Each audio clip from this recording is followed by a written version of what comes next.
कुछ दरवाजे बाहर जाने के लिए नहीं होते, कुछ दरवाजे अंदर बुलाते हैं। मेरा नाम मनीष है। 2014 की बात है। मेरी सरकारी नौकरी लगी थी राजस्थान के एक बेहद दूर दराज इलाके में। जिले का नाम मैं नहीं बताऊंगा, लेकिन गांव का नाम था धरधारी।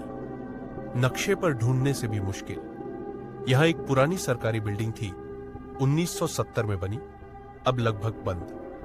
मेरा काम था वहां दस्तावेजों का रिकॉर्ड संभालना और जगह की देखरेख करना। बिल्डिंग के बाहर से देखकर ही लगता था जैसे वो अपने अंदर कोई राज छिपाए हुए है। पुरानी दीवारें, धूल भरे कमरे और सबसे अजीब, एक पत्थर की सीढ़ी जो बिल्डिंग के अंदर तहखाने की ओर जाती थी। उस पर एक जंग लगा भारी लोहे का दरवाजा था और उस दरवाजे पर पेंट से लिखा था, मत खोलना। मैंने हंसते हुए सोचा, किसी ने डराने के लिए लिखा होगा। मैं वहां अकेला रह रहा था तो ज्यादा ध्यान नहीं दिया। पहली रात, शाम को सब ठीक था, लेकिन रात के करीब 2:30 पर अचानक लगा जैसे कोई सीढ़ियों पर धीरे धीरे चल रहा हो। ठाक थक थक। मैं बाहर निकला, कुछ नहीं था, पर तहखाने का दरवाजा थोड़ा खुला था। हवा से खुल गया होगा, मैंने खुद को समझाया। दूसरी रात, अब आवाज और तेज थी और इस बार उसके साथ आई एक धीमी फुसफुसाहट। मैं देख रहा हूं। मैं चौंक कर उठा, पसीना पसीना। जब दरवाजा देखा तो इस बार वो पूरा खुल चुका था। तहखाने की खोज।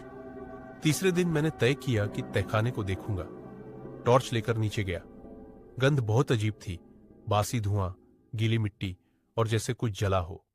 दीवारों पर अजीब चिन्ह बने थे, त्रिकोण, उल्टे गोले, आंखें जो मानो आपको घूर रही हो।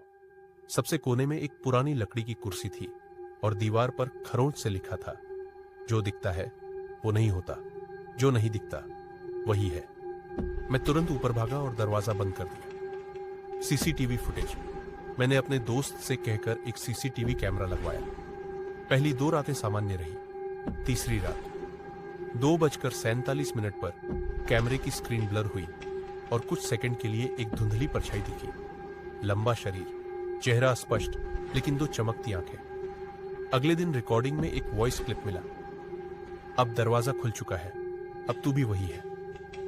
बदलाव। अब सब कुछ बदल चुका था। रात में सोते हुए मुझे महसूस होता जैसे कोई मेरी गर्दन पर सांस ले रहा हो। एक दिन मेरी आंख खुली, मेरे ऊपर किसी का चेहरा झुका था, लेकिन जब मैं उठा वहां कोई नहीं था। मेरे शरीर पर खरोंच थे। कभी कभी मुझे महसूस होता जैसे मैं तहखाने में हूं, लेकिन असल में मैं बिस्तर पर होता था। अंतिम रात। उस रात बिजली चली गई। कमरे में एकदम सन्नाटा था और फिर उसी फुसफुसाहट ने कहा, अब तू नहीं जाएगा। मेरे शरीर ने काम करना बंद कर दिया। मैं चीखना चाहता था, पर आवाज नहीं निकली। मेरे चारों ओर अंधेरा घेर आया, जैसे कोई मुझे अपनी छाया में समेट रहा हो। अगली सुबह मैं वहां से भाग निकला।